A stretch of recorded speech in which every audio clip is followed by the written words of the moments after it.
Hello everyone, यहाँ पे एक न्यूमेरिकल है। We have to find the different currents in the circuit.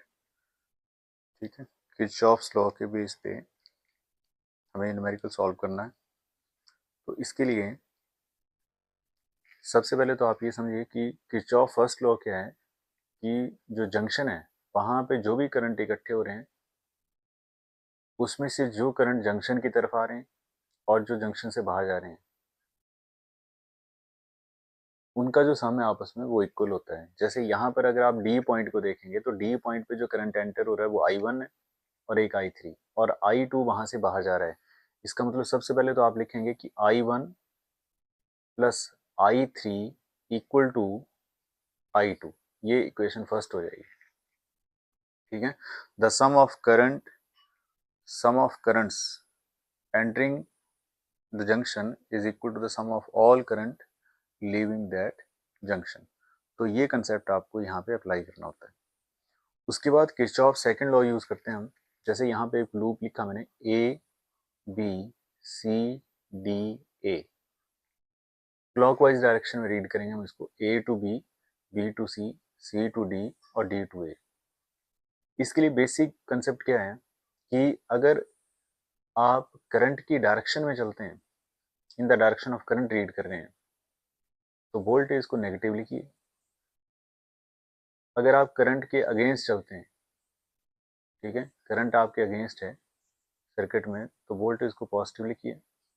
आपके पास में पहले पॉजिटिव टर्मिनल आ रहे हैं तो वोल्टेज को नेगेटिव लिखिए, और आपके पास में नेगेटिव टर्मिनल पहले आ रहे हैं तो वोल्टेज को पॉजिटिव लिखिए। ये बातें आपको ध्यान रखनी है। अब यहाँ पे देखिए ए टू बी जब हम मूव करेंगे तो सबसे पहले हमारे पास आ रहा है बैटरी का पॉजिटिव टर्मिनल। इसका मतलब ये -10 हो गया।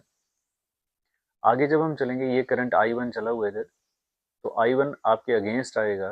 ए टू बी मूव कर रहे हैं क्लॉकवाइज, जब हम इसको रीड कर रहे हैं तो 4I1 जो है वो पॉजिटिव हो जाएगा।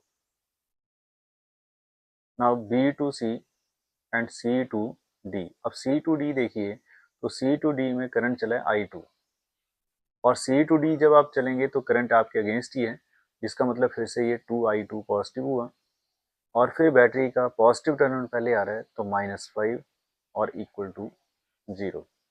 तो ये हमने रीड किया A to B, B to C, C to D और D to A, Kirchhoff second law use करके। फिर से समझा रहा हूँ मैं इस बात को कि आपने ये देखना है, जैसे आप क्लॉकवाइज इसको रीड कर रहे हैं, ठीक है, किसी एक डायरेक्शन में चलिए, जैसे नाम लिखा है वैसे ही A to B, B to C, C to D, D to A. अब ए टू बी जब हम ट्रेवल करेंगे तो पॉजिटिव टर्मिनल पहले आ रहा है बैटरी का, तो -10, और करंट आपके अगेंस्ट है तो 4I1 जो है वो पॉजिटिव हुआ।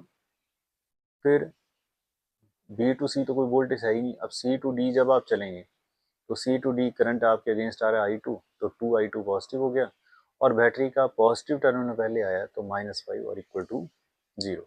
अब यहाँ से इस इक्वेशन से बन गया 4I1 plus 2I2 equal to 15।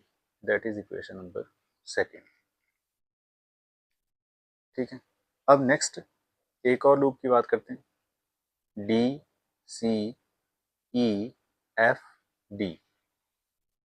देखिए D to C, C to E to F और एफ टू डी।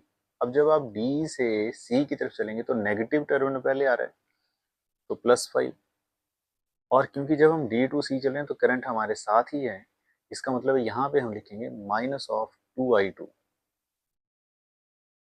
फिर नेक्स्ट यहाँ पे करंट चला हुआ I3, तो जब ई टू एफ चलेंगे तो करंट के साथ ही है, तो 6I3 नेगेटिव, और नेगेटिव टर्मिनल पहले आ रहा है तो +15 और इक्वल टू 0। तो यहाँ से मेरे पास इक्वेशन आ गई -2I2 -6I3 इक्वल टू -20। और ओवरऑल नेगेटिव को हटा देते हैं तो 2I2 plus 6I3 equal to 20। ये इक्वेशन आ गई हमारे पास थर्ड। ठीक है बात। जब भी आप करंट के साथ चलेंगे तो माइनस साइन, करंट के अगेंस्ट आएंगे तो पॉजिटिव साइन, और जैसे नाम लिखा उसी तरह से इसको रीड करना है, D to C, C to E to F और F to D. Negative terminal आपके बाद में पहले आता है तो वोल्टेज को पॉजिटिव लिखिए, और पॉजिटिव टर्मिनल आता है तो नेगेटिव लिखिए, और अगर आप करंट के साथ चल रहे हैं तो माइनस आई आर, और अगर करंट के अगेंस्ट चलें तो प्लस आई आर। ये कंसेप्ट थोड़ा ध्यान रखिए। अब यहाँ पे मेरे पास दो इक्वेशन है, सेकंड और थर्ड। अगर मैं सेकंड और थर्ड में देखूँ तो इसमें वेरिएबल I1 I2 और इसमें I2 और I3 तो कॉमन है I2, तो यहाँ पे मैं I1 को चेंज कर सकता हूँ, नहीं तो I2 को दोनों में चेंज करना पड़ेगा। तो मैं इसमें क्या करूँगा, फ्रॉम इक्वेशन फर्स्ट से अगर मैं I1 की वैल्यू निकाल लूँ तो I1 की वैल्यू आ जाएगी I2 माइनस I3, ये फोर्थ इक्वेशन हो जाएगी। I1 को कैलकुलेट कर लिया, इस I1 को पुट कर देता हूँ सेकंड में। Now by using equation 4 in equation second, we get, तो हमारे पास क्या रिजल्ट आ जाएगा, अगर मैं फोर्थ इक्वेशन को सेकंड में यूज करता हूँ तो 4 I1 को रिप्लेस करके लिख दूंगा I2 minus I3 plus 2I2 equal to 15, और यहाँ से ये हो गया 6I2 minus 4I3 equal to 15। ये इक्वेशन नंबर आ गई 5।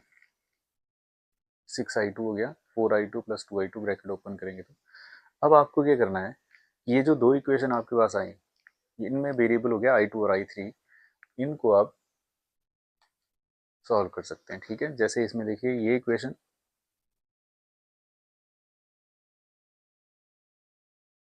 और एक ये इक्वेशन, इन दोनों को सॉल्व कर सकते हैं। तो यहाँ पे लीडिंग कोएफिशिएंट I2 के लिए 2 है और यहाँ पे 6 है, तो इसको हम 3 से मल्टीप्लाई कर सकते हैं। ऑन सॉल्विंग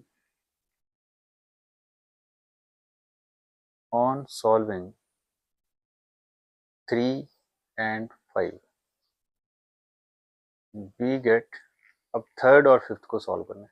तो थर्ड इक्वेशन को जब मैंने 3 से मल्टीप्लाई कर दिया तो 6I2 plus 18I3 equal to 60, और ये तो as it is 6I2 minus 4I3 equal to 15, और साइन चेंज कर देते हैं, 6I2 से 6I2 कैंसिल हो गया, और यहाँ से इस प्लस को देखेंगे तो ये 22I2 I3 इक्वल टू 45, तो I3 की वैल्यू आ गई आपके पास 45/22। ठीक है, और इसको अगर आप सॉल्व कर लेते हैं तो अप्रॉक्सीमेट वैल्यू इसकी आ गई 2 पॉइंट,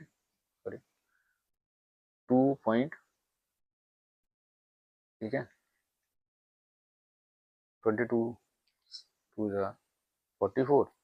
तो अगर मैं 45 को 22 से डिवाइड करता हूँ तो 22 2 44, 1 बच गया। ठीक है जी, और जीरो लगाएंगे तो डेसिमल आ गया, जीरो लगाएंगे तो जीरो आ गया, और 25 × 4 तो ये आ गया 2.04, अप्रॉक्सीमेट 2.04। तो ये करंट आ गया हमारे पास I3। जब आपको I3 की वैल्यू मिल गई तो यहाँ से आप I3 को पुट कर सकते हैं किसी इक्वेशन में। I3 को पुट कर दीजिए आप किसी एक इक्वेशन में, जैसे कि मैं थर्ड में पुट कर देता हूँ। तो third implies 2I2 plus 6 into 2.04 equal to 20। तो 2I2 प्लस 12.24 इक्वल टू 20, और फिर यहाँ से नेक्स्ट स्टेप में आपके पास वैल्यू आ जाएगी 2I2, ठीक है, 2I2 इक्वल टू 20 माइनस 12.24। तो 2I2 इक्वल टू, यहाँ से बचा 6 और ये 7 और 19 से 7, तो यानी कि I2 की वैल्यू आपके पास आ जाएगी 3.88 एम्पियर। तो ये आ गया I2।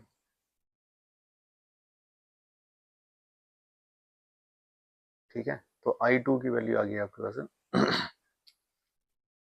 I2 की वैल्यू आपके पास आ गई 3.88, और I3 की वैल्यू हमारे पास है 2.04।